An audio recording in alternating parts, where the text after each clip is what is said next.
គ្រប់សួស្តីបងប្អូននៅវគ្គខាត់អមតៈទាំងអស់គ្នាស្វាគមន៍មកកាន់វីដេអូថ្មីថ្ងៃនេះយើងមកបន្តសាច់រឿង novel របស់យើងជាបន្តទៅទៀតហើយក៏ប៉ុន្តែមុនចូលទៅកាន់សាច់រឿងរបស់យើង admin សូមធ្វើការរំខានបងប្អូនទាំងគ្នាបន្តិចណានឹងឯងបើសិនជាបងប្អូនណាចង់អានជាមួយនឹងសាច់រឿង novel កុចអមតៈធានីព្រៃទានព្រះបរានហើយនឹងរឿង Hanley តចេញពីសាច់រឿង anime របស់គេហ្នឹងបងប្អូនទាំងគ្នាគឺពិបាកក្នុងការរក website ក៏ដូចជា website មួយចំនួនគឺវា load ad រញ៉េរញ៉ៃក៏ដូចជាមួយចំនួនទៀតហ្នឹងគឺវាទាសលុយច្រើនអញ្ចឹងណានឹងឯងបើសិនជាបងប្អូនទាំងគ្នាចង់ចំណាយលុយតិចក៏ដូចជាទទួលបានជាមួយនឹងផលច្រើនហ្នឹងបងប្អូនទាំងគ្នាគឺអាចឆាតមកកាន់ admin បានដោយ admin គឺមានជំនួយគ្រប់នៃការអានជំនួយសាច់រឿងរបស់យើងណាហ្នឹងហើយថ្ងៃនេះ admin ក៏សូមអធិស្ឋានទៅកាន់បងប្អូនដែលនៅក្នុងក្រុម VIP ផងដែលក្នុងក្រុមហ្នឹងគឺថាមានការ error បន្តិចបន្តួចអញ្ចឹងណាដែលធ្វើឲ្យសាច់រឿងរបស់យើងហ្នឹងត្រូវបានលុបចោលខ្លះៗអញ្ចឹងទៅដែលធ្វើបងប្អូនដែលនៅក្នុងហ្នឹងគឺអាចស្វែងរកវាបាននោះទេអញ្ចឹង admin ក៏សូមអធិស្ឋានផងណាហើយឥឡូវ admin ក៏បានដាក់វាត្រឡប់ទៅវិញហ្នឹងហើយ admin ក៏ដូចជាវែងឆ្ងាយពេកហើយណោះអញ្ចឹងយើងចូលមកកាន់សាច់ claim របស់យើងតែម្ដងបានហ្នឹងហើយការវិវត្តមុនយើងក៏បានដឹងស្រាប់ហើយណោះថា Violin គាត់ក៏បានកិច្ចខ្លួនចេញពីដើមត្រីបិសាចហ្នឹងឯងនិងក៏ព្រមទាំងលាក់ខ្លួនជាមួយនឹងគុជអមតៈធានីរបស់គាត់នៅក្នុងផ្ទះរបស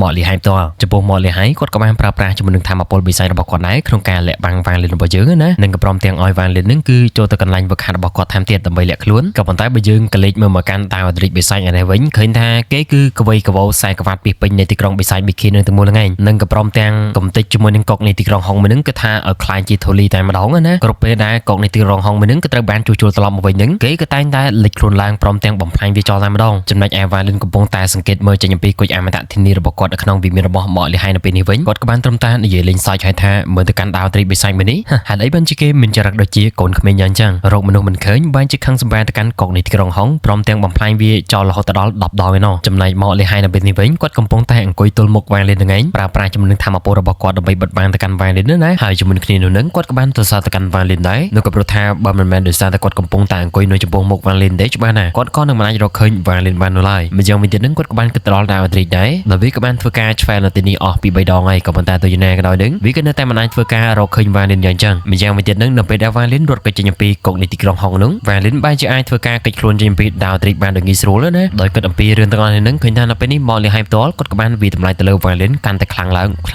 ើយនៅពេលនេះហើយមួយវិញទៀតនឹងចំពោះម៉កលីហៃផ្ទាល់គាត់ក៏បានកត់សម្គាល់ឃើញថាបន្ទាប់ពី Violin គាត់ក៏បានត្រឡប់ចេញពីកុកនៃទីក្រុងហុងវិញនឹងគាត់ក៏មានអារម្មណ៍ថា Violin ផ្ទាល់គេហាក់បីដូចជាមនុស្សមួយផ្សេងទៀតយ៉ាងចឹងហើយជាពិសេសទៅទៀតនឹងនៅពេលដែលម៉កលីហៃគាត់ក៏បានសម្លឹងមើលនិមិត្តសញ្ញានៅលើថ្ងារបស់ Violin ដែលកំពុងតែភ្លឺចាំងហ្នឹងណាវាក៏បានធ្វើឲ្យបេះដូងរបស់គាត់មានការញាប់ញ័រខ្លាំងមែនទែនក៏ប៉ុន្តែបើទោះបីជាបែបនឹងយ៉ាងណាក៏ដោយនឹងម៉កលីហៃផ្ទាល់គាត់គឺមិនបានសួរលម្អិតអំពីព័ត៌មានផ្សេងៗហ្នឹងទៅកាន់ Violin របស់យើងឡើយដោយសារតែគាត់ក៏បានដឹងថាចាប់តាំងពី Violin គាត់ក៏បានធ្វើឲ្យដាវត្រីខឹងហ្នឹងគាត់ក៏បានដឹងរួចមកហើយថា Violin គឺច្បាស់ជាជោគតែទៅលើបច្ចេកទេសរបស់គាត់ជាមិនខាននោះឡើយឬក៏អាចថា Violin ប្រហែលជាអាចជួបលៀបសំណាងអ្វីផ្សេងៗអញ្ចឹងណាក៏ប៉ុន្តែទោះយ៉ាងណាក៏ដោយនឹងដោយសារតែម៉កលីហៃគាត់ក៏ពិតជាមានការងឿងឆ្ងល់អញ្ចឹងហើយនឹងគាត់ក៏សម្រេចចិត្តសួរទៅកាន់ Violin របស់យើងតែម្ដងថាលបងវាងថាតើកម្លាំងរបស់លបងនៅពេលនេះនឹងវាគឺខ្លាំងប៉ុណ្ណាទៅតើវាគឺអាចប្រៀបធៀបជាមួយនឹងបាត់ដៃដែលលបងក៏បានប្រើប្រាស់នៅក្នុងទីក្រុងបិសាចបុរាណដែរទេចំពោះម៉កលីហៃដោយសារតែគាត់អន្ទាន់តែងចង់សួរអំពីកម្លាំង Violin បែបនេះនឹងនោះក៏ដោយសារតែគាត់គឺចង់ប៉ាន់ស្មានអំពីមុខតំណែងរបស់គាត់នៅពេលដែល Violin ចូលប្រកួតផ្ទាល់ណាអញ្ចឹងហ្នឹងក៏បានសួរទៅកាន់ Violin មុនអញ្ចឹងទៅនឹងឯកន្លែងហ្នឹងគឺគេបានបង្ហាត់អំពីលក្ខខណ្ឌនៅក្នុងការប្រកួតក្នុងកំណងពេលនៃការប្រកួតរវាងមេតបបិសាចជាមួយនឹងមេតបបិសាចដូចគ្នាដែរដែលបើសិនជាមេតបបិសាចចាញ់ហ្នឹងពួកគេគឺអាចរើសជាមួយនឹងមនុស្សម្នាក់មកជំនួសពួកគេបានណាក្នុងការប្រយុទ្ធមួយនេះហ្នឹងឯងក៏ប៉ុន្តែទោះយ៉ាងណាក៏ដោយនឹងមេតបបិសាចទាំងអស់នោះគឺមិនអាចយកជនជាតិដើមនៅទីនេះដើម្បីធ្វើការប្រកួតបាននោះទេពួកគេក៏ត្រូវតែមានជនខាងក្រៅម្នាក់ហ្នឹងឯងឬក្នុងសាច់រឿងមួយហ្នឹងគេហៅថាក៏ជាជនបរទេសណាហ្នឹងឯងកន្លែងហ្នឹងadminសុំសួរបងប្អូនទាំងគ្នាបន្តិចណាយកបល់អំពីបងប្អូនទាំងគ្នាហ្នឹងឯងថាតើឲ្យadminហ្នឹងគឺហៅជនខាងក្រៅឬក៏ជាជនបរទេសទៅវិញទៅដើម្បីឲ្យបងប្អូនយើងគឺអាចងាយស្រួលក្នុងការស្ដាប់បានណាហ្នឹងឯងត្រឡប់មកកាន់សាច់រឿងរបស់យើងវិញ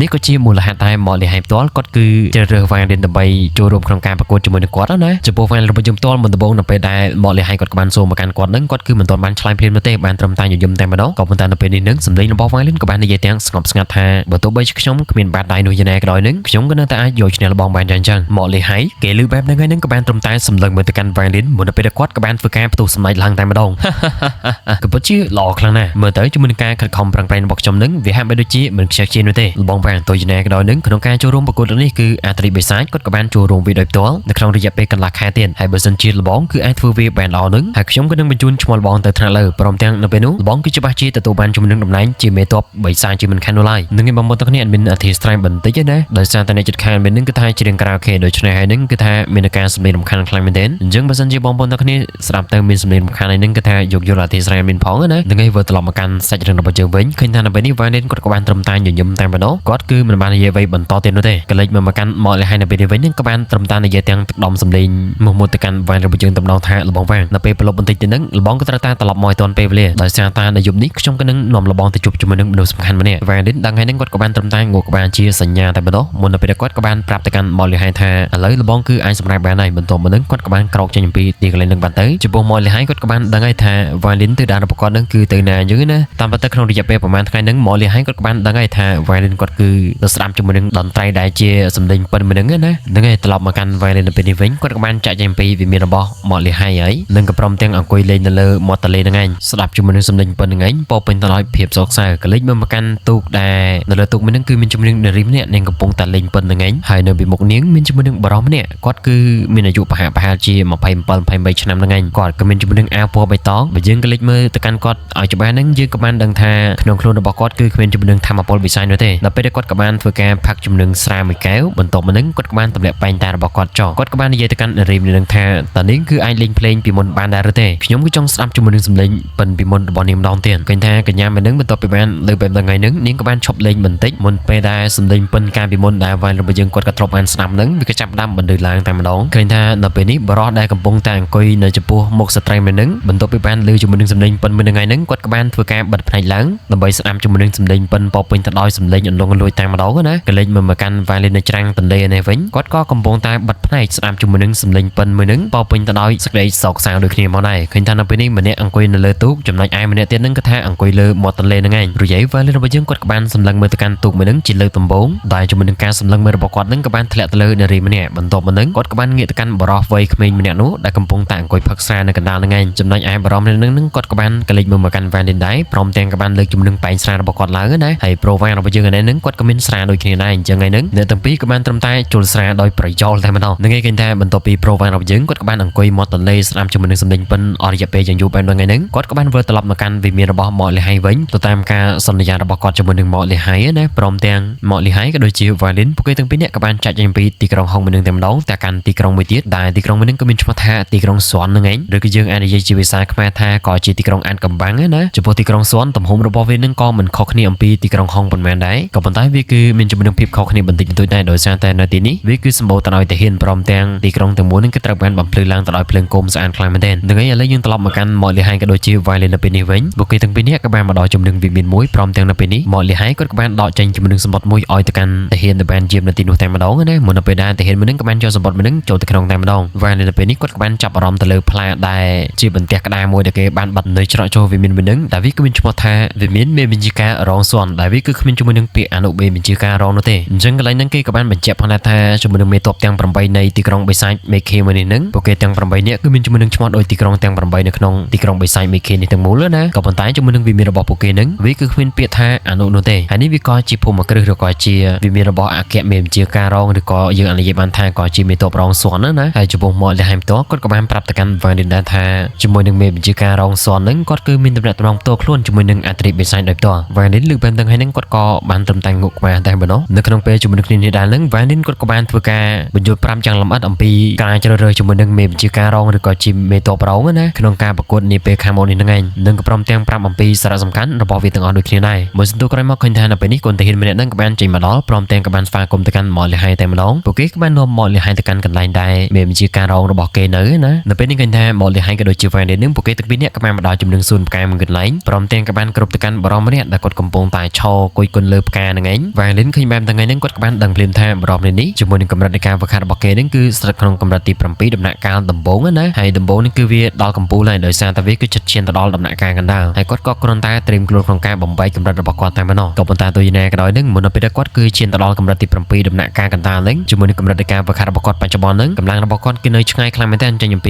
ីមនុស្សកម្រិតទី7ដំណាក់កាលកណ្ដាលណានឹងឯងគេថានៅពេលនេះបន្ទាប់ពីមកលីហៃគាត់ក៏បានមកដល់ហើយហ្នឹងគាត់ក៏បានធ្វើការអនគ្រប់ទៅកាន់មេបញ្ជាការរងម្នាក់នឹងតែម្ដងក៏ប៉ុន្តែបើយើងមើលទៅកាន់មេបញ្ជាការរបស់គេនៅពេលនេះវិញហាក់បីដូចជាមិនខ្វល់នោះឡើយដោយមេបញ្ជាការម្នាក់នោះគេគឺបានត្រឹមតែសម្លឹងមើលទៅកាន់តែងមេឃព្រមទាំងផ្ការបស់គេណានៅពេលនេះឃើញថាជំវិញនោះគឺពោពេញទៅដោយភាពស្ងប់ស្ងាត់តែម្ដងនៅកណ្ដាលពេលនោះធម្មពលសម្ពាធមួយក៏បានលេចចេញមកចំពោះមកលីហៃក៏ដូចជាវ៉ាលីនពួកគេទាំងពីរនាក់ក៏បានដឹងដូចគ្នាដែរចំពោះវ៉ាលីនតតដោយសារតែគាត់គឺជាអ្នកវឹកហាត់អមតៈដែលប្រឆាំងជំនឿឋានសួគ៌ណាដូច្នេះហើយនឹងគាត់មិននឹងអាចដួលក្រោមសម្ពាធដ៏ខ្លាំងសម្រាប់បែបនេះដោយរបៀបណាទៅហើយចំពោះទឹកមុខរបស់វ៉ាលីនយើងក៏បានដឹងស្រាប់ហើយថាគាត់គឺនៅតែស្ងប់ស្ងាត់ចឹងហើយពីណាដាក់សម្ពាធឯណានឹងក៏ដាក់ទៅតាមចិត្តរបស់គេណាហើយចំពោះរឿងទាំងនេះគឺវាធម្មតា សម្រាប់ Violin ទៅហើយដោយសារតែនៅពេលដែលគាត់ក៏បានជួបអសយណាក៏ដោយនឹងទឹកមុខរបស់គាត់ក៏នៅតែស្ងប់ស្ងាត់យ៉ាងចឹងម្យ៉ាងវិញទៀតបុគ្គលនេះគេគ្រាន់តែស្ថិតនៅកម្រិតទី7ដំណាក់កាលដំបូងតែប៉ុណ្ណោះដែលជាមួយនឹងកម្រិតរបស់គេនៅពេលនេះគឺវាខ្សោយជាងឈីជឺព្រមទាំងស៊ីតូណែនឆ្ងាយណាស់ហ្នឹងហើយឥឡូវយើងត្រឡប់មកកាន់ពេលនេះវិញឃើញថាបន្ទាប់ពីសម្ពាធមួយនឹងក៏ត្រូវបានដាក់បែបហ្នឹងហើយនឹងមកលីហៃគាត់ក៏បានបំបែកវាភ្លាមៗតែម្ដងបន្ទាប់ពីធម្មពលសម្ពាធមួយនឹងក៏ត្រូវបានបំបែកបែបហ្នឹងហើ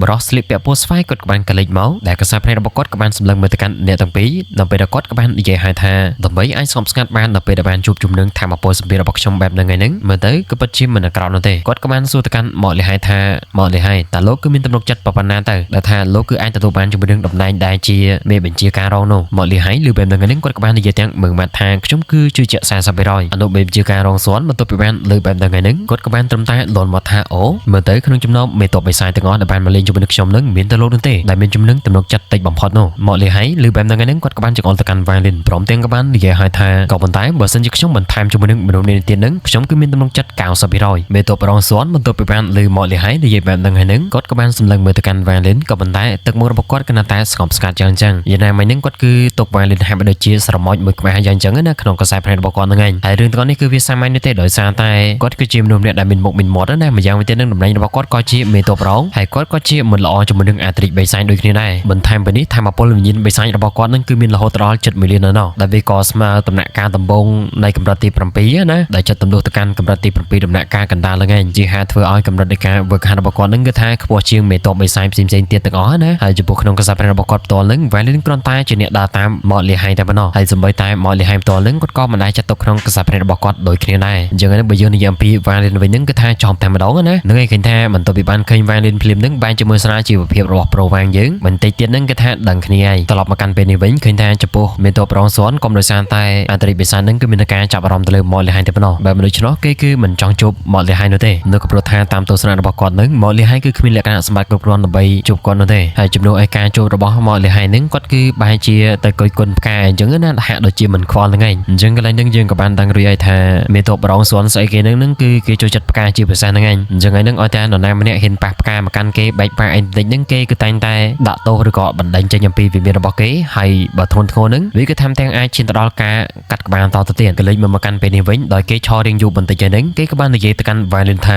ឥឡូវនេះអញគឺប្រើប្រាស់ជំនួសបច្ចេកទេសពេញលេញរបស់អញមកបើសិនជាអញធ្វើឲ្យខ្ញុំផ្លាស់ទីបានហ្នឹងដល់ពេលនោះទើបអញមានលក្ខណៈសម្បត្តិគ្រប់គ្រាន់គេនិយាយទៅកាន់ Violin បណ្ដាហ្នឹងគឺថាកសាភ្នែករបស់គេមិនបានសម្លឹងមើលទៅកាន់ Violin ទេផ្ទុយទៅវិញហ្នឹងគេក៏បានសម្លឹងមើលទៅកាន់ផ្ទៃមេឃទាំងមិនខ្វល់តែម្ដងណា Violin ឃើញបែបហ្នឹងគាត់ក៏បានសម្លឹងមើលទៅកាន់បរិបទនេះដោយត្រជាក់តែម្ដងនៅគណៈពេលដែលដៃរបស់គាត់ក៏ចាប់ផ្ដើមលើកឡើងនៅគណៈពេលនោះធម្មពលសម្លាប់ក៏ចាប់ផ្ដើមប្រមូលផ្ដុំគ្នានៅលើបាតដៃរបស់គាត់នៅគណៈពេលនោះគាត់ក៏បានចង្អុលម្រាមដៃរបស់គាត់ទៅមុខបន្ទាប់មកនឹងឃើញថាធម្មពលនៃការសម្លាប់នឹងវាក៏បានផ្ទុះចេញអំពីដៃរបស់ Violin ភ្លាមតែម្ដងវាប្រៀបបានដូចជាខ្យល់នៃចេតនានៃការសម្លាប់យ៉ាងចឹងបានលំពាត់ជុំវិញតំបន់មួយនឹងតាមមូលតែម្ដងហើយធម្មពលនៃការសម្លាប់នឹងគឺ Violin ប្រើត្រឹមតែ 2000 ខ្សែតែប៉ុណ្ណោះបន្ទាប់មកនឹងវាក៏បានសម្ដៅទៅកាន់មេតបរងសួននឹងឯងជាមួយនឹងការផ្លាស់ប្ដូររបស់វានឹងប្រៀបបានដូចជាសត្វនេះមកក្បាលយ៉ាងចឹងនៅគណៈពេលនេះឃើញថាធម្មពលមួយនឹងកំពុងតែសម្ដៅទៅកាន់មេតបរងសួននឹងឯងឃើញថាជាមួយនឹងការប្រើប្រាស់ធម្មពលមួយនេះដំបូងនឹងមេតបរងសួននឹងគេគឺមិនខ្វល់អំពី Violin របស់យើងនោះឡើយក៏ប៉ុន្តែបន្ទាប់ពីធម្មពលរបស់ Violin ក៏បានមកគេនៅខ្លួនរបស់គាត់បែបហ្នឹងហើយនឹងនៅគណៈពេលនេះទឹកមុខរបស់គាត់ក៏ចាប់ផ្ដើមផ្លាស់ប្ដូរទាំងស្រុងគាត់ក៏បានធ្វើការដកថយទាំងមិនស្ទាក់ស្ទើរតែម្ដងមុនពេលដែលធម្មពលបិសាចនឹងក៏បានផ្ទុះចេញអំពីរាងកាយរបស់គាត់ដែលវាក៏បានបង្កើតទៅជាទម្រង់មួយដែលនោះគឺជាសត្វខ្លាបិសាចហ្នឹងឯងបន្ទាប់ពីវាក៏បានចេញមកដល់ហើយនឹងក៏បានទប់ទល់ជាមួយនឹងធម្មពលសម្លាប់របស់ Violin ដែលជាខ្សែធម្មពលសម្លាប់ចំនួន 2000 ហ្នឹងឯងក៏ប៉ុន្តែទោះយ៉ាងណាក៏ដោយនឹងនៅគណៈពេលនោះវាក៏បានបំទុះជាមួយនឹងទម្រង់សត្វខ្លាមួយនឹងបំបែកខ្ទេចតែម្ដងរីឯធម្មពលសម្លាប់របស់ Violin វាក៏បានស្ដាប់ទៅកាន់ដើមទ្រូងរបស់មេតបរងសួនដោយផ្ទាល់តែម្ដងឃើញថានៅពេលដែលធម្មពលនេះក៏បានប៉ះលើរូបរាងកាយរបស់គេបែបហ្នឹងហើយនឹងវាក៏បានធ្វើឲ្យទុកមុខរបស់គាត់ទាំងមូលក៏ចាប់ផ្ដើមផ្លាស់ប្ដូរឡើងដែលធ្វើឲ្យជំហានរបស់គាត់នឹងក៏ថា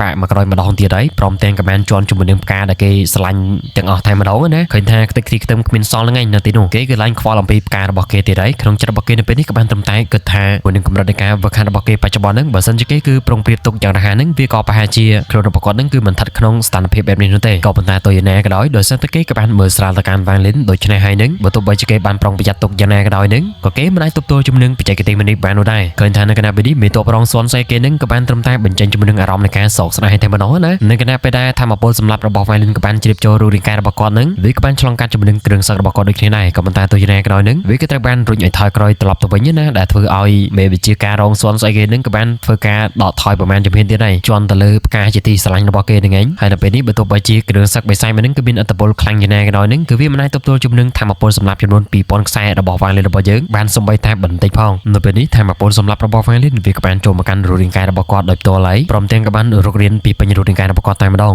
Violin ឃើញគាត់វេទនាបែបហ្នឹងពេញយ៉ាងហ្នឹងគាត់គឺប្របាក់ផ្នែកមើលខ្លាំងមែនទែនអញ្ចឹងហើយហ្នឹងគាត់ក៏បានដល់ជំនឹងធម្មពលសម្រាប់របស់គាត់ត្រឡប់មកវិញអញ្ចឹងទៅហើយបើយើងក្លីកមកកាន់ទឹកមុខរបស់គាត់នៅពេលនេះវិញឃើញថាស្លេកស្លាំងខ្លាំងមែនទែនហើយចំពោះ Violin ផ្ទាល់គាត់ក៏បានគិតថាជំនឹងកម្រិតនៃការវឹកហាត់របស់គាត់កម្រិតទី6ដំណាក់កាលចុងក្រោយកំពូលហ្នឹងបូករួមជាមួយនឹងធម្មពលសម្រាប់ចំនួន 2000 ទៀតហ្នឹងវាគឺមិនពិបាកទេក្នុងការប្រយុទ្ធគ្នាជាមួយនឹងមនុស្សកម្រិតទី7ដំណាក់កាលដំបូងណាអញ្ចឹងហើយវាគឺ easy ខ្លាំងមែនទែននៅគណៈពេលនោះសម្លេងរបស់មេតបសុនហ្នឹងក៏បាននិយាយទាំងជឿចាប់ថាល្អក៏ពិតជាល្អខ្លាំងណាស់លោកគឺមានគុណសម្បត្តិគ្រប់គ្រាន់ហើយរយៈនេះគាត់ក៏បានរៀបរៀងដកដង្ហើមវែងនៅគណៈពេលដែលគាត់ក៏បានធ្វើទៅមុខរបស់គាត់ឲ្យស្ងប់ស្ងាត់ដូចចាលពីមុនវិញណាហើយក៏បានត្រឹមតែសម្លេងមើលទៅកាន់ Violin ក៏ដូចជាមកលីហៃនឹងឯងតែគាត់ក៏បានចាត់ទុកថា Violin នឹងក៏ដូចជាក្មេងចំនួនក្រោយនឹងឯងក៏ប៉ុន្តែចំពោះមកលីហៃផ្ទាល់គាត់ក៏បានដឹងរួចមកហើយព្រមទាំងនៅពេលនេះក្នុងចិត្តរបស់គាត់ក៏ពិតជាមានការតក់ស្លុតខ្លាំងមែនទែននៅមុនពេលដែលគាត់ក៏បាននាំ Violin ចាក់ចេញពីទីកន្លែងនឹងតែម្ដងណានឹងឯងបន្ទាប់ពី Violin គាត់ក៏បានចាក់ចេញពីវិមានរបស់គេទៅឆ្ងាយបាត់ហើយនឹងនៅគណៈពេលនេះមេតបសុនស្គេនឹងក៏បានលុតជង្គង់ចុះភ្លាមតែម្ដងព្រមទាំងក៏បានកោចេញនៅឈាមស្រស់ចេញមកតែម្ដងណាពីមាត់របស់គាត់នៅបំរើរបស់គេបន្ទាប់ពីបានឃើញបែបហ្នឹងហើយនឹងពួកគេទាំងនោះក៏ពិតជាមានការភ្ញាក់ផ្អើលខ្លាំងមែនទែននៅគណៈពេលនេះមេតបរងសុនគាត់ក៏បានប្រាប់ទៅកាន់អ្នកបំរើរបស់គាត់ថាក្នុងរយៈពេល3ខែទៀតនឹងគាត់ក៏នឹងបាត់ទ្វារវឹកហាត់អញ្ចឹងហើយនឹងគាត់គឺមិនជួបនរណានោះទេក្រោយពីបន្សល់ទុកជាមួយនឹងពាក្យពេចន៍ទាំងអស់នេះហើយនឹងរាងកាយរបស់គាត់ក៏បានបាត់ចេញពីទីកន្លែងនឹងបាត់ទៅក៏លេចមើលមកកាន់មកលីហៃក៏ដូចជា Violin នៅពេលនេះវិញឃើញថាចំពោះមកលីហៃផ្ទាល់គាត់ក៏ពិតជាមានការរីសមមនុស្សខ្លាំងមែនទែនក្នុងចិត្តរបស់គាត់នៅពេលនេះក៏ចង់និយាយទៅកាន់ Violin ខ្លាំងមែនទែនក៏ប៉ុន្តែទោះយ៉ាងណាក៏ដោយនឹងនៅតាមផ្លូវត្រឡប់មកវិញនឹងគាត់គឺមិនហ៊ាននិយាយនោះទេរហូតនៅពេលដែលពួកគេក៏បានត្រឡប់មកកាន់វិមានរបស់មកលីហៃវិញគាត់ក៏បានសម្រេចចិត្តនិយាយទៅកាន់ Violin តែម្ដងថាលបងវាងក្នុងការប្រកួតនេះខ្ញុំគឺមានតែពឹងផ្អែកទៅលើលបងតែប៉ុណ្ណោះខ្ញុំក៏នឹងចងចាំវាទុកក្នុងចិត្តរបស់ខ្ញុំជានិច្ចហើយនេះវាក៏ជាលើកទី1ហើយដែលមកលីហៃគាត់ក៏បាននិយាយទៅកាន់ Violin បែបនេះណាក្នុងគំនិតរបស់គាត់នឹង Violin គឺឡើងមានឋានៈស្មើជាមួយនឹងគាត់ទៀតហើយក៏ប៉ុន្តែ Violin ក៏ជាមនុស្សម្នាក់ដែលអាចបង្ខំឲ្យមេតបរោនឹងឯងឲ្យគេដកថយជាច្រើនជំហានតែម្ដងដោយគ្រាន់តែប្រើប្រាស់ជាមួយនឹងបច្ចេកទេសមួយតែប៉ុណ្ណោះដោយចំពោះខ្លួនរបស់មកលីហៃផ្ទាល់គាត់ក៏បានជឿជាក់ថាដោយមានជំនួយអំពី Violin នឹងគាត់ក៏នឹងអាចយកឈ្នះក្នុងការប្រកួតមួយនេះបានជាមិនខាននោះឡើយត្រឡប់ទៅក្រោយវិញនៅពេលដែលមកលីហៃគាត់កំពុងតែធ្វើដំណើរតាមផ្លូវនឹងគាត់កំពុងតែគិតអំពីបច្ចេកទេសរបស់ Violin នឹងឯងព្រមទាំងមានការភ្ញាក់ផ្អើលខ្លាំងមែនទែនគាត់ក៏បានសម័យថាខ្លួនរបស់គាត់ផ្ទាល់នឹងកំពុងតែប្រឈមមុខជាមួយនឹងបច្ចេកទេសរបស់ Violin នឹងឯងក៏ប៉ុន្តែបន្ទាប់ពីគិតចុះគិតឡើងនឹងគាត់ក៏បានត្រឹមតែកវីខ្មែរតែប៉ុណ្ណោះហើយខ្ញុំគឺមិនអាចទប់ទល់ជាមួយនឹងបច្ចេកទេសរបស់គាត់បាននោះទេយ៉ាងណាមិញនឹងបើយើងក៏លេចមកកាន់ Violin នៅពេលនេះវិញបើទោះបីជាមានការតសចេញអំពីមកលីហៃយ៉ាងណាក៏ដោយនឹងក៏ប៉ុន្តែគាត់ហាក់បីដូចជាគ្មានភាពក្អើតក្តោមក៏ដូចជាអំនួតនោះឡើយគាត់ក៏បានត្រឹមតែញញឹមទៅកាន់មកលីហៃព្រមទាំងក៏បាននិយាយថាលបងមកចាប់តាមពីខ្ញុំក៏បានយល់ព្រមជាមួយនឹងបញ្ហាទាំងអស់នេះហើយនឹងខ្ញុំគឺប្រកាសជាជួយលបងនឹងឯងមកលីហៃឬបែបហ្នឹងឯងគាត់ក៏បានត្រឹមតែសើចតែប៉ុណ្ណោះពិតមែនហើយលបងវាងខ្ញុំក៏មានជាមួយនឹងស្រាបុរាណមួយចំនួនដែលបានកប់ទុកអស់រយៈពេល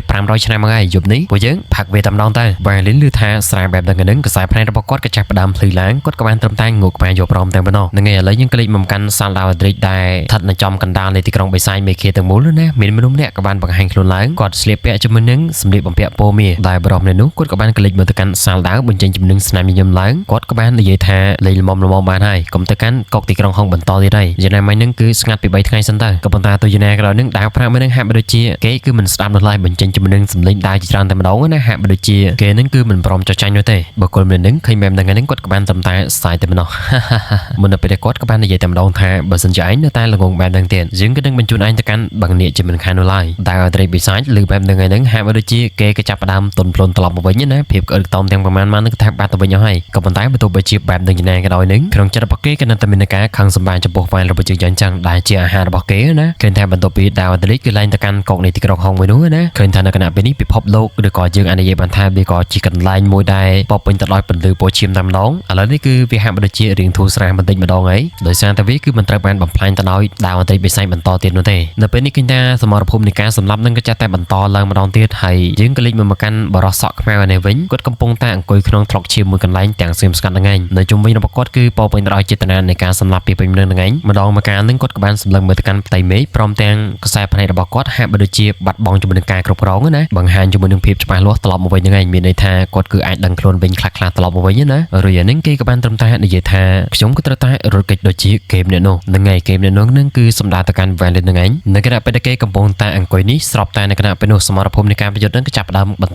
ទៀតហើយគេក៏បានធ្វើការកម្ចាត់ជំនឿមនុស្សជាច្រើនព្រមទាំងនៅពេលនេះសមរភូមិនឹងវាក៏ត្រូវបានបញ្ចប់ត្រឡប់ទៅវិញក៏ដូចជានៅពេលនេះឃើញថាចេតនាសម្រាប់ជាច្រើននឹងបានលេចចេញពីរឿងរាងកាយរបស់គេច្រើនសន្តិបន្ទាប់ខ្លាំងមែនទែនបន្ទាប់ពីបានឃើញបែបហ្នឹងរាងកាយរបស់គេក៏ចង់បំលាស់ទីទៅកាន់ច្រ កចេញនឹងដូចគ្នាដែរក៏ប៉ុន្តែនៅគណៈពេលនោះក៏ស្រាប់តែធម្មពលពោប្រាក់មួយក៏បានលេចឡើងដែលនោះវាគឺជានាប្រាក់ហ្នឹងឯងបន្ទាប់ពីបានលេចខ្លួនឡើងបែបហ្នឹងឃើញថាកញ្ញារបស់វាយ៉ាងធំក៏បានខ្ញៅទៅកាន់អបិសក់ខ្មៅមួយនឹងតែម្ដងណាក៏ប៉ុន្តែនៅគណៈពេលនោះនៅមុនពេលដែលរាងកាយរបស់គេក៏បានប៉ះជាមួយនឹងកញ្ញាមួយនឹងបរិសក់ខ្មៅមួយនឹងគាត់ក៏បានស្រែកយ៉ាងខ្លាំងថាបំទុះនៅគណៈពេលនោះធម្មពលយ៉ាងខ្លាំងមួយក៏ត្រូវបានបំទុះឡើងហើយយន្តការនៃការសម្លាប់របស់គាត់ទាំងប្រមាណហ្នឹងក៏បានផ្ទុះឡើងដូចគ្នាដែរដែលវាក៏បានធ្វើឲ្យកញ្ញាជើងរបស់គេនឹងក៏មានការជួយចាប់ម្ដងទៀតដែរដែលរឿងទាំងនេះអបិសក់ខ្មៅមួយនឹងក៏បានធ្វើដូចជាវ៉ានរបស់យើងណាអញ្ចឹងហ្នឹងឃើញថានៅពេលនេះនាប្រាក់មួយនឹងគឺកាន់តែខឹងមកកាន់វ៉ានកាន់តែខ្លាំងឡើងហើយវាប្រៀបបានដូចជាកំពុងតែយកសាំងចាក់ទៅលើភ្លើងបន្ថែមទៀតយ៉ាងចឹងក៏លេចមកកាន់អបិសក់ខ្មៅនេះវិញឃើញថាបន្ទាប់ពីគេត្រូវបានសម្លាប់ហើយនឹងរាងកាយរបស់គេក៏បានបង្កើតឡើងត្រឡប់មកវិញក៏ដូចជានៅពេលនេះនាប្រាក់មួយនឹងក៏បានសម្លឹងមកទៅកាន់អបិសក់ខ្មៅមួយនឹងទាំងកំហឹងតែម្ដងនិងក៏ព្រមទាំងបញ្ចេញជំនឿសម្លេងក្រហមរបស់គេឡើងមុននៅពេលដែលក្រញាំជើងដ៏ធំសម្បើមរបស់គេនឹងក៏បានខ្វាទៅកាន់រូបរាងកាយរបស់អបិមួយនឹងម្ដងទៀតហើយនៅពេលនេះឃើញថារាងកាយរបស់គេនឹងក៏ត្រូវបានងាប់ម្ដងទៀតហើយអញ្ចឹងហ្នឹងនៅពេលដែលអបិនឹងរស់ឡើងវិញនឹងនាប្រាក់មួយនឹងក៏តែងតែធ្វើបាបគេជាបន្តបន្ទាប់នឹងឯងឲ្យគេងាប់ហើយត្រឡប់មកវិញងាប់ហើយត្រឡប់មកវិញតដែរអញ្ចឹងណារហូតដល់នាប្រាក់មួយនឹងគេហាក់បីដូចជារឿងបន្ធូរអារម្មណ៍បានបន្តិចហើយអញ្ចឹងហ្នឹងគេក៏បានបាត់ត្រឡប់ទៅវិញអញ្ចឹងទៅដោយសារតែអាត្រីបិសាចគឺមានប័ណ្ណបញ្ជាហើយមិនឲ្យគេទៅកាន់កុកទីក្រុងហុងនោះទេអញ្ចឹងហ្នឹងគេក៏សម្រេចចិត្តថាបញ្ចេញកំហឹងនៅទីនេះតែម្ដងណាអញ្ចឹងបើយើងគិតទៅកុកនៃទីក្រុងហុងមួយហ្នឹងក៏ប្រហែលជានៅឆ្ងាយចេញពីតំបន់ត្លុកឈាមមួយហ្នឹងដែរណាថ្ងៃតាមរយៈយើងអានកន្លងមកនេះឃើញថាត្លុកឈាមមួយហ្នឹងក៏ប្រហែលជាពិភពលោកផ្សេងមួយទៀតណាដែលវាក៏ត្រូវបានផ្សារភ្ជាប់ជាមួយនឹងកុកទីក្រុងហុងហ្នឹងឯងអានេះវាគ្រាន់តែជាអ្វីដែលមិនក៏បានគិតណាឥឡូវយើងត្រឡប់មកកាន់សាច់រឿងរបស់យើងវិញនៅពេលនេះឃើញថាសល់ត្រឹមតែកន្លះខែទៀតតែប៉ុណ្ណោះការប្រកួតគ្នារវាងមេតបបិសាចហើយនិងមេតបបិសាចហ្នឹងវាក៏នឹងចាប់ផ្ដើមហើយអញ្ចឹងហ្នឹងឃើញថាទីក្រុងបិសាចមេខេទាំងមូលគឺថាពោពេញទៅដោយធម៌ពលសម្ពាធខ្លាំងមែនទែនដោយសារតែមានជាមួយនឹងពួកមេបិសាចច្រើនខ្លាំងមែនទែនដែលពួកគេទាំងនោះកំពុងតែត្រៀមខ្លួនហ្នឹងឯងអ្នកខ្លះហ្នឹងក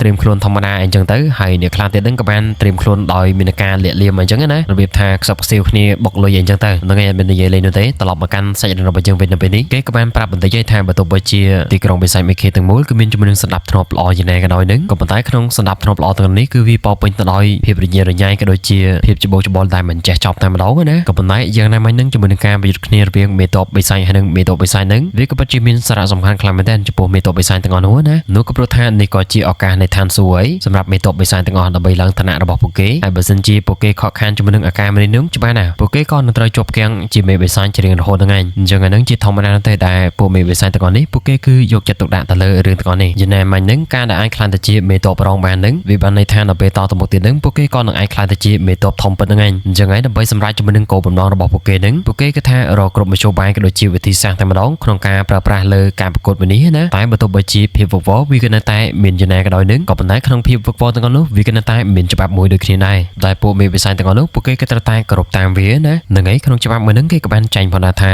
នៅក្នុងការប្រកួតរវាងមេបិសាចហើយនិងមេបិសាចហ្នឹងគ្មាននរណាម្នាក់គឺអាចសម្លាប់ទៅកាន់ដៃគូរបស់ខ្លួនបាននោះឡើយហើយបើសិនជាពួកគេគឺបំពានទៅលើច្បាប់ទាំងអស់នេះមនុស្សម្នាក់នោះក៏នឹងត្រូវបានដកចេញអំពីការប្រកួតមួយនេះភ្លាមៗតែម្ដងក៏ប៉ុន្តែផ្ទុយទៅវិញជាមួយនឹងការស្លាប់ទាំងអស់នេះវាក៏បានធ្លាក់ទៅលើជំនួយការរបស់មេបិសាចទាំងអស់ហ្នឹងឯងមានន័យថាជំនួយការមេបិសាចដូចជាវ៉ានរបស់យើងហ្នឹងពួកគេគឺអាចធ្វើការកាប់សម្លាប់គ្នាបានតែម្ដងណាដោយសេរីតែម្ដងហ្នឹងឯងនិងគេក៏ព្រមទាំងចាត់ទុកថាការបំផ្លាញជាមួយនឹងជំនួយការមេបិសាចមួយហ្នឹងប្រៀបបានដូចជាបំផ្លាញជាមួយនឹងដៃស្រាមរបស់មេបិសាចមួយយ៉ាងចឹងម្យ៉ាងវិញទៀតហ្នឹងការកម្ចាត់ចោលជាមួយនឹងមេបិសាចហ្នឹងគេថែមទាំងចាត់ទុកថាវាក៏ថែមទាំងបំផ្លាញជាមួយនឹងឱកាសក្នុងការឈ្នះពេលប្រកួតមួយនេះទៀតផងអញ្ចឹងហើយកន្លែងហ្នឹងបើយើងគិតទៅហ្នឹងគឺវាមិនស្មើភាពគ្នានោះទេតែបើយើងគិតត្រឡប់មកវិញហ្នឹងយើងក៏បានដឹងស្រាប់ហើយថាប្រទេសនីមួយៗពួកគេក៏តែងតែស្រឡាញ់ជាមួយនឹងប្រជាជនរបស់ពួកគេហ្នឹងឯងអញ្ចឹងហ្នឹងបើសិនជាមានជនបរទេសណានៅខាងក្រៅក៏បានមកដល់ហ្នឹងពួកគេក៏តែងតែជ្រើសរើសជាមួយនឹងប្រជាជនរបស់គេហ្នឹងឯងហើយបើយើងគិតទៅលើទីក្រុងបិសាចបារាំងទាំងមូលវាគឺគិតថាវាត្រឹមត្រូវហើយបែបហ្នឹងណាក៏ប៉ុន្តែបើយើងគិតជារួមមកនេះវិញរឿងទាំងអស់នេះគឺវាពិតជាលំអៀងពេកហើយក៏ប៉ុន្តែទោះយ៉ាងណាក៏ដោយហ្នឹងវាក៏មានជាមួយនឹងផ្លូវផ្សេងមួយទៀតដែលអាចកម្ចាត់ទៅលើមេបិសាចទាំងអស់នោះបានណាដែលពួកគេហ្នឹងគឺអាចជួលទៅលើឃាតករណាម្នាក់ហ្នឹងឲ្យមកធ្វើឃាតទៅលើមេបិសាចណាម្នាក់ដែលកំពុងតាមប្រយុទ្ធហ្នឹងឯងហើយជាមួយនឹងរឿងទាំងអស់នេះវាគឺមិនបំពេញទៅកាន់ច្បាប់នៅក្នុងទីក្រុងបិសាចមេខេននោះទេ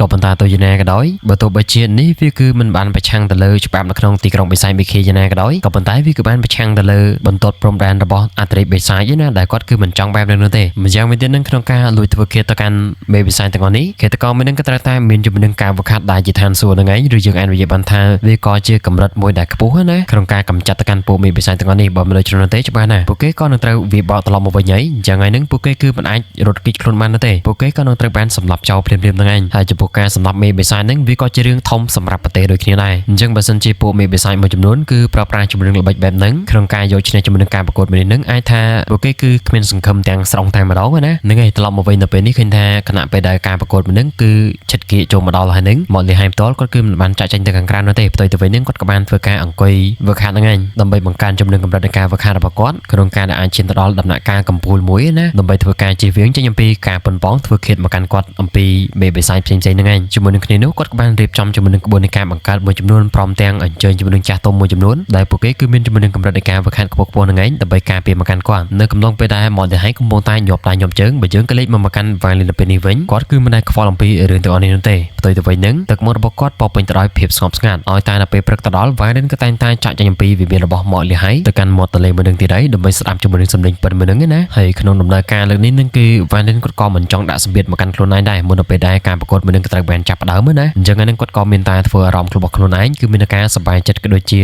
នៅពេលនេះនឹងមានតែសំឡេងពិតនោះទេដែលល្អសម្រាប់គាត់ហើយនៅរាល់ពេលដែលវ៉ាលីនឮសំឡេងជាមួយនឹងពិតទាំងអស់នេះវាក៏បានធ្វើឲ្យអារម្មណ៍របស់គាត់គឺមានការជ្រះថ្លាខ្លាំងមែនទែនអញ្ចឹងវិញទៀតនឹងវ៉ាលីនគាត់គឺមិនបារម្ភនោះទេថាតើមកលីហៃនឹងក៏ត្រូវបានគេធ្វើឃាតឬក៏អត់ណានៅក៏ប្រធានតាមអ្វីដែលវ៉ាលរបស់យើងគាត់ក៏បានសង្កេតមើលទៅកាន់មកលីហៃផ្ទាល់នឹងគាត់ហាក់បីដូចជាដឹងថាមកលីហៃគឺជាមនុស្សម្នាក់ដែលមានល្បិចកលខ្លាំងណាស់ថានៅពេលដែលការបន្ថយចុចក្បាលមកដល់នឹងមកលីហៃអាចនឹងបញ្ចេញអ្វីផ្សេងទៀតនៅពេលខាងមុខនេះអញ្ចឹងវិញទៀតជាមួយនឹងរឿងទាំងអស់នេះនឹងគឺវ៉ាលីនគាត់ក៏បានដឹងអស់រយៈពេលជាយូរហើយបើសិនជាមកលីហៃមិនមានជាមួយនឹងវិធីសាស្ត្ររបស់គាត់នោះទេវាគ្មានផ្លូវសម្រាប់មកលីហៃផ្ទាល់នឹងគឺអាចនៅរស់រានមានជីវិតព្រមទាំងអាចធ្វើជាមេបិសាចកម្ពុជាបែបនឹងបាននោះទេហ្នឹងហើយត្រឡប់មកកាន់ពេលនេះវិញឃើញថាប្រូវ៉ារបស់យើងកំពុងតែអង្គុយមកទន្លេស្ដាប់ជាមួយនឹងសម្លេងពិតមួយនឹងឯងខំពី admin តែម្ដងណាកំពុងសម្រាយរឿងសោកនឹងគឺថាអ្នកជិតខាងចាក់បាសតែម្ដងច្រៀងក្រៅខេពីនឹងហ្នឹងហើយត្រឡប់មកវិញទៅពេលនេះឃើញថាប្រូវ៉ារបស់យើងគាត់ក៏បានចាប់ជាមួយនឹងកែវស្រាមួយលើកឡើងណាដល់ពេលបានកលេចមើលទៅនឹងឃើញថាអស់អាលីងតែម្ដងឃើញបែបហ្នឹងគាត់ក៏បានត្រឹមតែសម្លឹងមើលទៅកាន់ផ្ទៃមេឃទាំងមូលតែម្ដងគាត់ក៏បានគិតថានៅពេលនេះអារម្មណ៍របស់គាត់ហាក់បីដូចជាកំពុងតែចង់ទម្លុះកម្រិតយ៉ាងចឹងក៏ប៉ុន្តែជាអកុសលដោយសារតែការយល់ដឹងរបស់ Violin អំពីឋានសួគ៌ហ្នឹងគឺវានៅតែមិនច្បាស់លាស់ដូច្នេះហើយហ្នឹងគាត់គឺមិនអាចទម្លាយជាមួយនឹងកម្រិតនៃការវឹកហាត់របស់គាត់បាននោះទេហ្នឹងហើយឃើញថានៅគណៈពេលដែលគាត់កំពុងតែស្ដាប់ជាមួយនឹងសម្លេងពិតនេះ Violin របស់យើងគាត់ក៏បានចំណិចខ្លួនឯងជាមួយនឹងការយល់ដឹងអំពីឋានសួគ៌ជាមួយនឹងតន្ត្រីដែលជាសម្លេងពិតមួយហ្នឹងណាដើម្បីទទួលបានជំនឿបទពិសោធន៍ផ្សេងទៀតហ្នឹងឯងក៏ប៉ុន្តែទោះយ៉ាងណាក៏ដោយហ្នឹង Violin គាត់គឺមិនដែលផ្លេចខ្លួននោះទេដោយគាត់ក៏បានប្រើប្រាស់ជំនឿធម្មពលអមតៈរបស់គាត់ណាក្នុងការលាក់ខ្លួនរបស់គាត់ហ្នឹងឯងយ៉ាងណាមិញហ្នឹងយើងក៏បានដឹងហើយថាសត្រូវធំរបស់ Violin នៅពេលនេះហ្នឹងនោះគឺជាដាវត្រេកបិសាយហ្នឹងឯងដែលកំពុងតែស្វែងរកគាត់ពីពេញមួយហ្នឹងណាក៏ប៉ុន្តែនៅគណៈពេលនោះក៏ស្រាប់តែសម្លេងមួយវាក៏ចាប់ផ្ដើមបន្លឺឡើងដែលវាក៏បានធ្វើឲ្យរំខានទៅលើការយល់ដឹងអំពីឋានសួគ៌របស់ Violin ណាដែលសម្លេងមួយហ្នឹងក៏បាននិយាយថាតលោកមែនទេដែលជាមេតបរងរបស់មកលីហៃនោះដែលសម្លេងមួយហ្នឹងគឺថានិយាយទាំងការមើងងាយទៅកាន់ Violin របស់យើងតែម្ដងណាដែលនៅពេលនេះឃើញថាសម្លេងតន្ត្រីមួយហ្នឹងក៏ចាប់ផ្ដើមអាប់អួរឡើងហើយដោយសារតែមានជំនឿអបិមកម្នាក់នោះទេរំខាន Violin របស់យើងកំពុងតែអង្គុយស្ដាប់ប៉ុណ្្នឹងឯងដែលមើលទៅកាន់សម្លៀកបំពាក់របស់គេទៅគឺគេមានសម្លៀកបំពាក់ពណ៌ខ្មៅណានៅចម្ងាយពី Violin ហ្នឹងគឺ100 feet ហ្នឹងឯងដែលគេនៅពេលនេះហ្នឹងក៏បានតពុតដៃនៅពីមុខទ្រូងរបស់គេហ្នឹងឯងកំពុងតែសម្លឹងមើលទៅកាន់ Violin ហើយនៅជុំវិញរាងកាយគេហ្នឹងគឺមានជំនឿដាវមួយដែលវាគឺមានរាងដូចជាពស់យ៉ាងអញ្ចឹងដែលដាវមួយហ្នឹងក៏បានធ្វើចលនាជុំវិញរាងកាយរបស់គេណាបន្ទាប់មកហ្នឹងគេក៏បាននិយាយទៅកាន់ Violin ថាខ្ញុំក៏នឹងកំចាត់ឯងចោលយ៉ាងណាក៏ដោយហ្នឹងការសន្លប់ឯងប្រៀបបានដូចជាកាត់ដៃស្ដាំរបស់មកលីហៃយ៉ាងអញ្ចឹង Violin ឮបែបហ្នឹងហ្នឹងគាត់គឺមិនខ្វល់នោះឡើយអង្គុយនៅមាត់ច្រាំងទន្លេហ្នឹងឯងសម្បីតែកសាភ្នែករបស់គាត់ហ្នឹងក៏មិនបានសម្លឹងមើលទៅកាន់អបិមនឹងផងតែគាត់ក៏បានត្រឹមតែប្រើប្រាស់ជំនឿម្រាមដៃរបស់គាត់តែម្ដងនៅគណៈពេលនោះឃើញថាម្រាមដៃមរណៈវាក៏បានលេចមកភ្លាមៗតែម្ដងកាំរស្មីនៃពលិខ្មែរនឹងក៏ចាប់ដើមលេចមកដូចគ្នាមកដែរនៅគ្រប់កន្លែងដែលម្រាមដៃមរណៈមួយនេះវាក៏ត្រូវបានទៅគ្រប់ស្មៅទាំងអស់វាក៏ត្រូវបានស្លាប់ភ្លាមៗតែម្ដងហើយធម្មពលជីវិតទាំងអស់នឹងវាក៏ត្រូវបានស្រូបទៅដោយម្រាមដៃមរណៈនឹងឯងភ្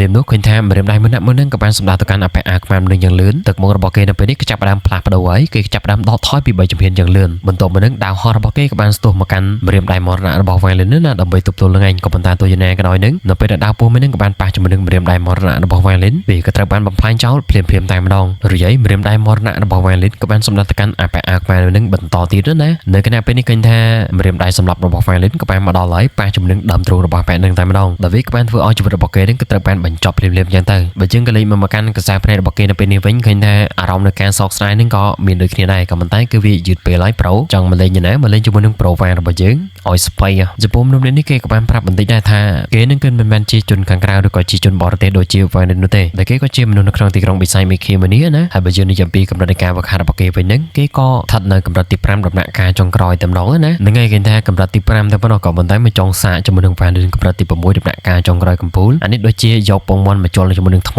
តែម្ដងណាហ្នឹងហើយក៏ប៉ុន្តែទោះយ៉ាងណាក៏ដោយហ្នឹងនេះគឺគ្រាន់តែជាការសាកល្បងរបស់មេវិស័យផ្សេងៗតែប៉ុណ្ណោះដើម្បីសាកល្បងមកកាន់ Violin អញ្ចឹងនេះវាក៏ជាវិធីសាស្ត្រមួយដែរដើម្បីស្វែងយល់អំពី Violin របស់យើងឲ្យបានច្បាស់ណាហើយចំពោះ Violin នៅពេលនេះគាត់ក៏បានបន្តស្ដាប់សំឡេងប៉ុណ្្នឹងបន្តទៀតទៅហ្នឹងហើយគេថាមកដល់ចំណុចនេះសាច់រឿងរបស់យើងវាក៏ត្រូវបានបញ្ចប់ហើយបាទហ្នឹងបងប្អូនទាំងនេះចំពោះ ព្រោះថ្ងៃហ្នឹងគឺអត់មានត្រឹមតែពី chapter នោះទេដោយសារតែមួយថ្ងៃហ្នឹងគឺមានរវល់ខ្លាំងមែនទែនហើយមានបញ្ហាជាមួយនឹងក្រុម VIP របស់មានដែរណាដល់វាក៏បានបាត់ជាមួយនឹង chapter ច្រើនខ្លាំងមែនទែនអញ្ចឹងបងប្អូនរបស់យើងគាត់ក៏បានឆាតមកសួរ admin ណាអញ្ចឹង admin គាត់ថារវល់ខ្លាំងមែនទែនអញ្ចឹងហើយវាក៏ទប់តាតំណេដែរល្ងាចបាញ់ទេអញ្ចឹងក៏សម្រេចចិត្តមកធ្វើរឿងបងប្អូនទាំងគ្នាឲ្យលឿនតាមដែលអាចធ្វើទៅបានហ្នឹងឯងពេលហ្នឹងឯងមុនបញ្ចប់ទៅកាន់សាច់រឿងរបស់យើងហ្នឹងក៏ដូចជារត់ដល់យ៉ាងអញ្ចឹងបងប្អូនទាំងគ្នាកុំភ្លេចចុច like ក៏ដូចជា subscribe មកកាន់ channel របស់មីម្នាក់មួយណាហើយបើសិនជាបងប្អូនទាំងគ្នាពេញចិត្តទៅលើការសម្រេចបានមីនចង់ឧបត្ថម្ភមកកាន់មីនកុំភ្លេច QR code ដែលមីនក៏បានដាក់ខាងលើហ្នឹងឯងហើយបើសិនជាបងប្អូនទាំងគ្នាចង់ support មីនតាមរយៈការចូលមកកាន់ក្រុម VIP ហ្នឹងបងប្អូនយើងកុំភ្លេចឆាតមកកាន់មីនផ្ទាល់បានណាដែល link Telegram មីនហ្នឹងមីនក៏នឹងដាក់ក្រុម comment ហ្នឹងឯងហ្នឹងឯងបងប្អូនចំពោះវីដេអូគឺមានត្រឹមតែប៉ុណ្្នឹងនោះទេអរគុណបងប្អូនទាំងគ្នាដែលបានទស្សនាវីដេអូនេះដល់ចប់ជម្រាបលាបងប្អូនបាយបាយ